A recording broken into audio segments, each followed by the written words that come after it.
Hello বন্ধুরা, good morning. কেমন আছো সকলে? আমার এখানে মধ্য পশ্চিম আমেরিকায় আজকে 20শে জুন। আমি গত অংশে দ্রোণ পর্ব শেষ করেছি। আমরা দেখতে পাচ্ছি যে কৃষ্ণ অর্জুনের সহায় থাকায় পাণ্ডবদের কতখানি যুদ্ধে লাভ হচ্ছে। যত রকমের, সত্যি কথা বলতে গেলে, কুটকাচালি করার, সেগুলো কৃষ্ণই করছেন। হ্যাঁ, তার একটা উদ্দেশ্য আছে, আলটিমেটলি পৃথিবীতে শান্তি স্থাপন করা, দুষ্টের দমন করা এবং শিষ্টের পালন করা। কিন্তু তবু আমরা দেখতে পাচ্ছি জয়দ্রথ বধ থেকে, ঘটোৎকচ বধ থেকে অনেক কিছুতেই কৃষ্ণের পরামর্শ অনুযায়ী পাণ্ডবরা, বিশেষত অর্জুন, যেহেতু কৃষ্ণ অর্জুনের রথের সারথি চলছেন বলে পাণ্ডবদের কিন্তু খুব সুবিধে হচ্ছে কৌরব পক্ষের মহারথীদের বিনাশ করার জন্য। তো আজকে আমরা শুরু করব কর্ণ পর্ব এবং দেখি আগে আগে কি হয়। সঙ্গে থাকুন, ভালো লাগবে আমার। 5 দিন ঘোরতর যুদ্ধের পর দ্রোণ প্রাণ ত্যাগ করিলেন।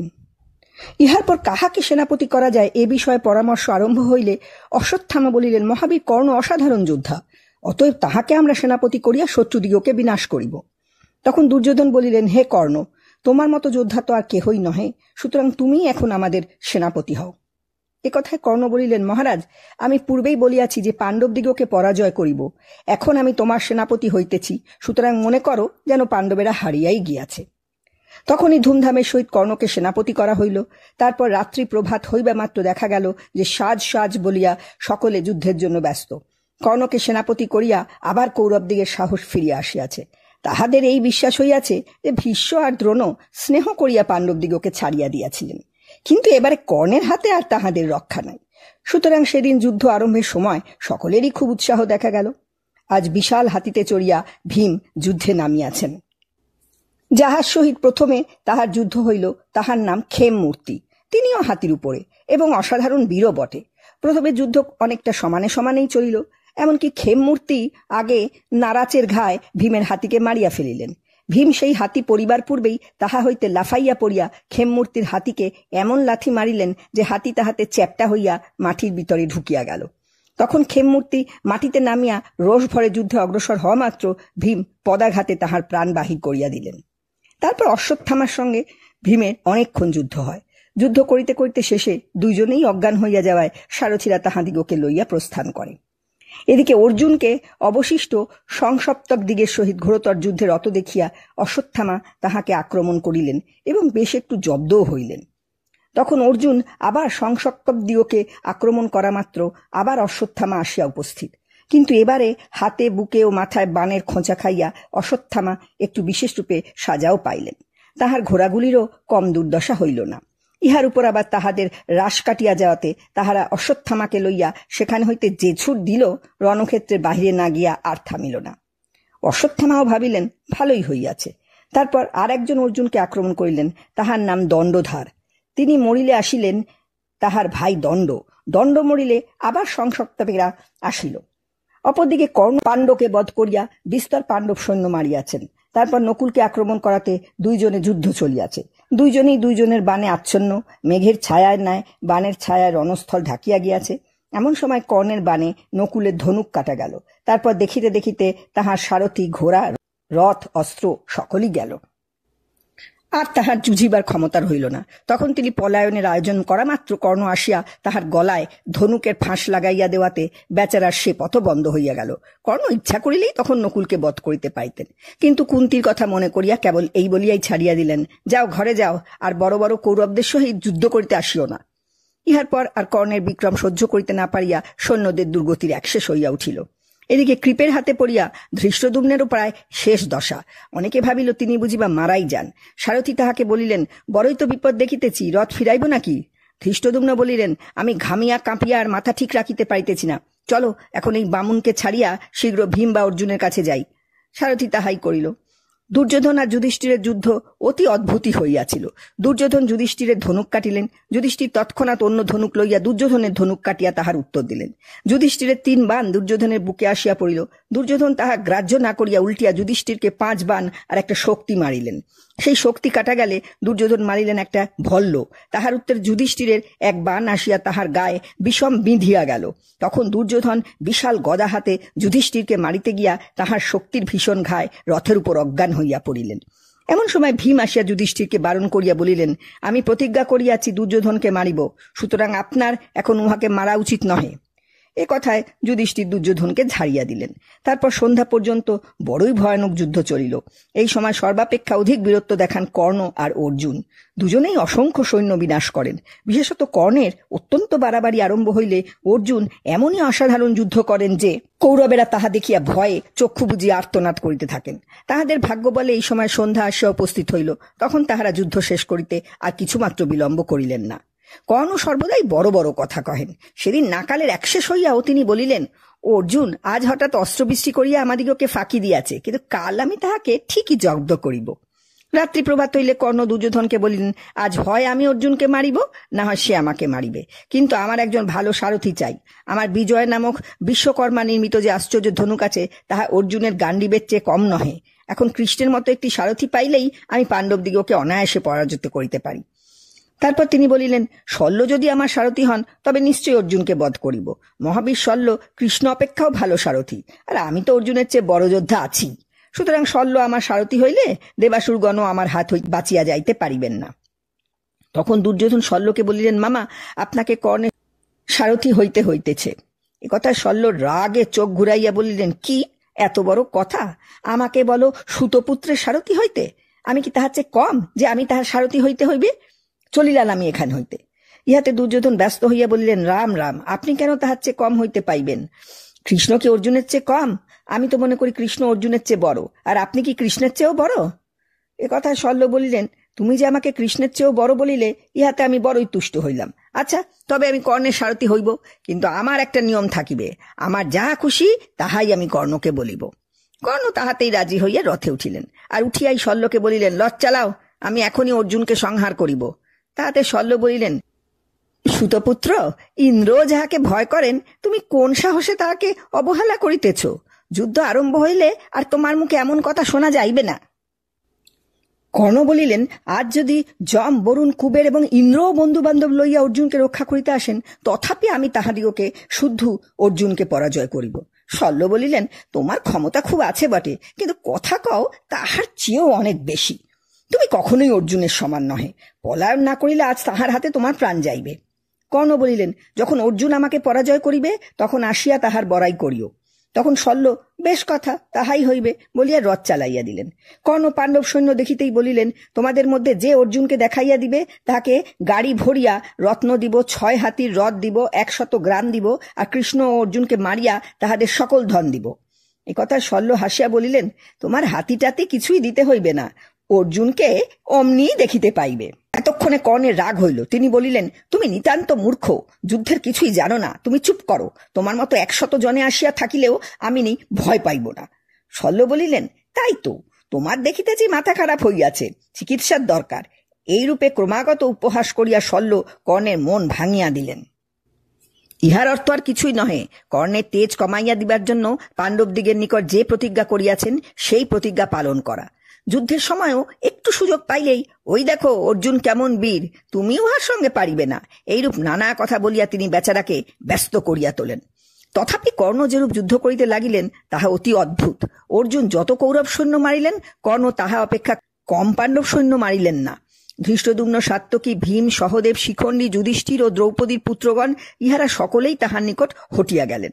যুধিষ্ঠির কর্ণের সহিত খুব যুদ্ধ করিয়াছিলেন। যুধিষ্ঠিরের বাণে কর্ণ একবার অজ্ঞান হইয়া যান, কিন্তু শীঘ্রই আবার উঠিয়া বসিয়া যুধিষ্ঠিরের পার্শ্বরক্ষক দুইটিকে মারিয়া ফেলিলেন। তারপর 60 বাণে তাহাকে কাতর করিয়া কর্ণ সিংহনাদ করিতেছেন। এমন সময় সাত্যকী, চেকিতান, যুযুৎসু, ধৃষ্টদ্যুম্ন প্রভৃতি অনেক যোদ্ধা আসিয়া তাহাকে চারিদিক হইতে আক্রমণ করিলেন। তথাপি কর্ণ কিছুমাত্র চিন্তিত হইলেন না। তাহার বাণে চারিদিক ছারখার হইয়া যাইতে লাগিল। যুধিষ্ঠিরের ধনুক আর বর্ম কাটিয়া তিনি তাহাকে এমনই সংকটে ফেলিলেন যে কি বলিব। যুধিষ্ঠির এক শক্তি ছুড়িয়া মারিলেন, কর্ণের বাণে তাহাও 2 খণ্ড হইয়া গেল। তারপর যুধিষ্ঠির 4টা তোমর মারিয়া কাতর করিলেন বটে, কিন্তু কর্ণ তদাপি তাহার ধ্বজ, তুন, রথাদি নাশপূর্বক তাহাকে বানাঘাতে ব্যাকুল করিতে ছাড়িলেন না।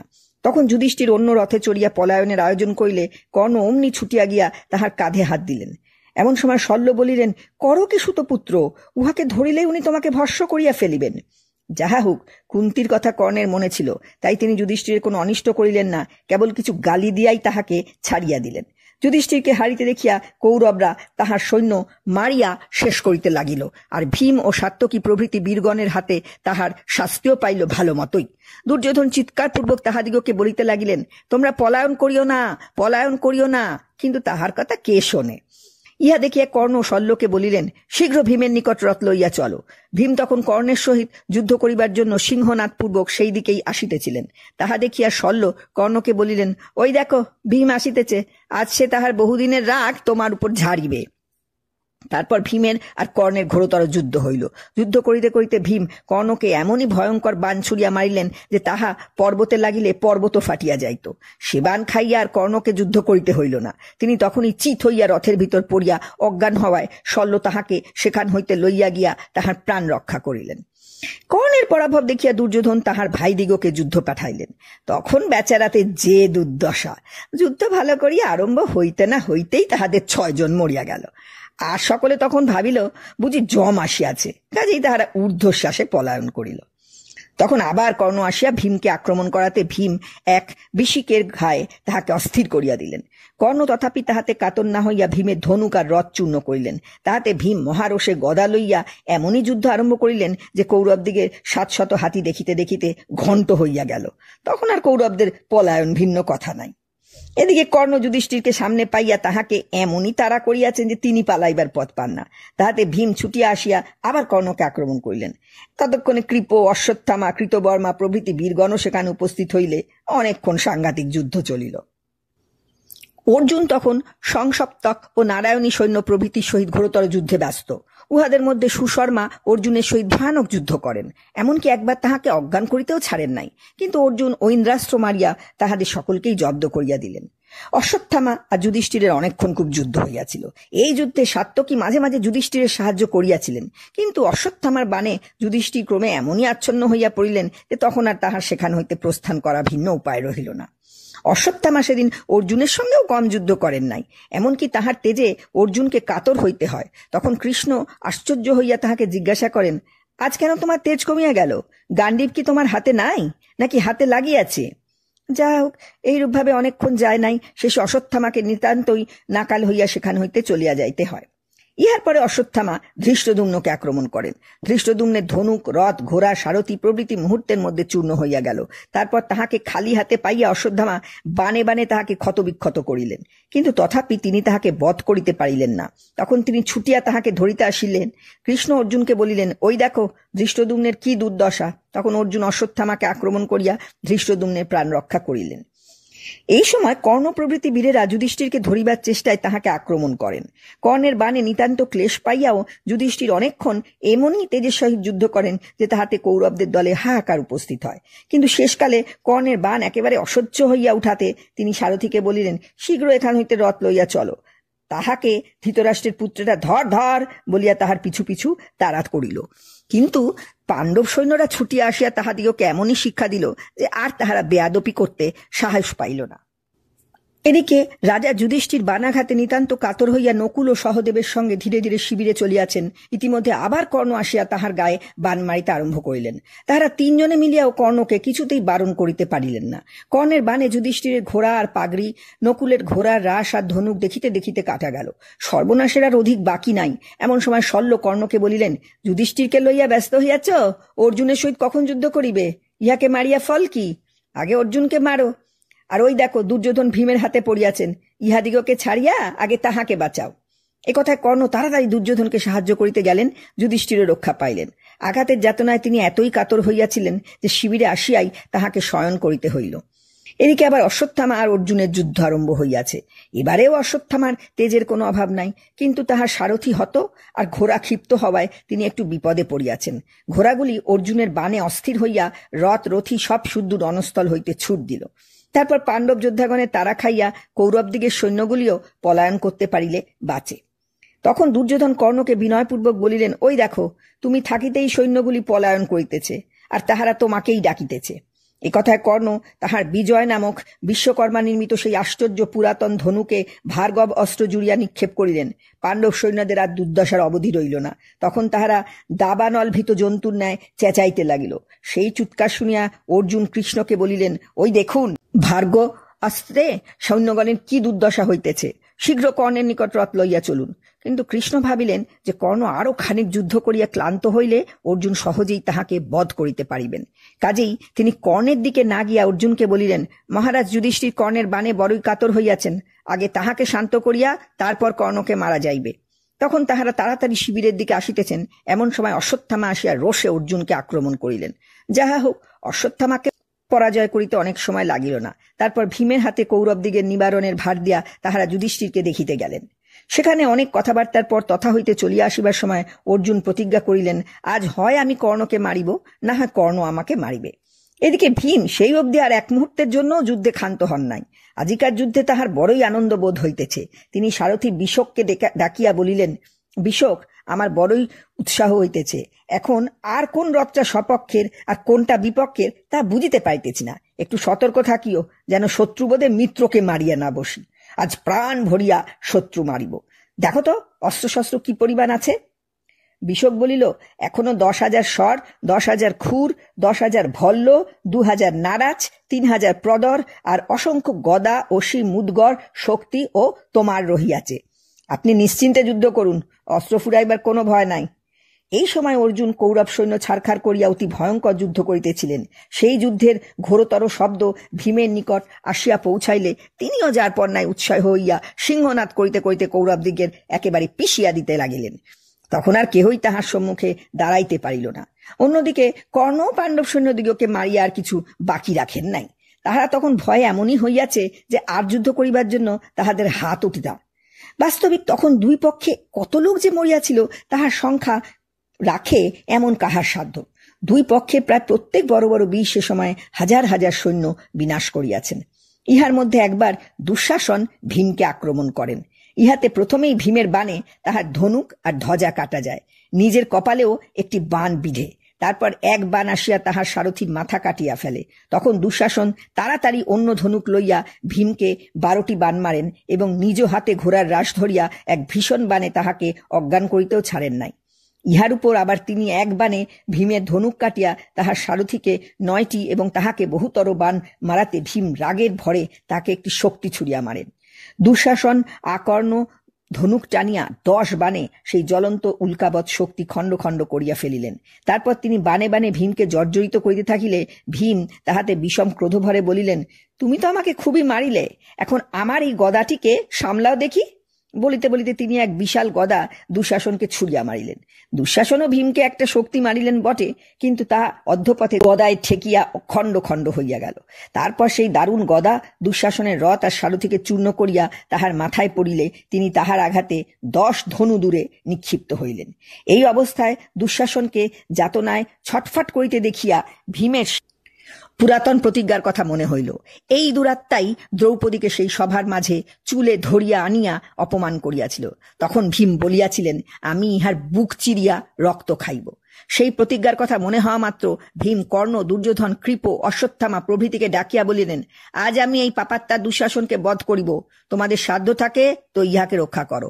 তারপর তিনি ঝড়ের ন্যায় আসিয়া দুঃশাসনকে পদতলে পেষণপূর্বক তাহার বুকে তলোয়ার বসাইয়া দিলেন। সেই তলোয়ারের ঘায়ে দুঃশাসনের গরম রক্ত সবেগে বাহির হওয়া মাত্র ভীম মহানন্দে তাহা পান করিয়া বলিলেন, আহা, কি মিষ্ট! দধি, দুগ্ধ বা ঘৃতপানেও আমি এত সুখী হই নাই। ভীমকে দুঃশাসনের রক্ত খাইতে দেখিয়া সৈন্যরা বাবা রে, রাক্ষস রে বলিয়ে ঊর্ধ্বশ্বাসে পালাইতে লাগিলেন।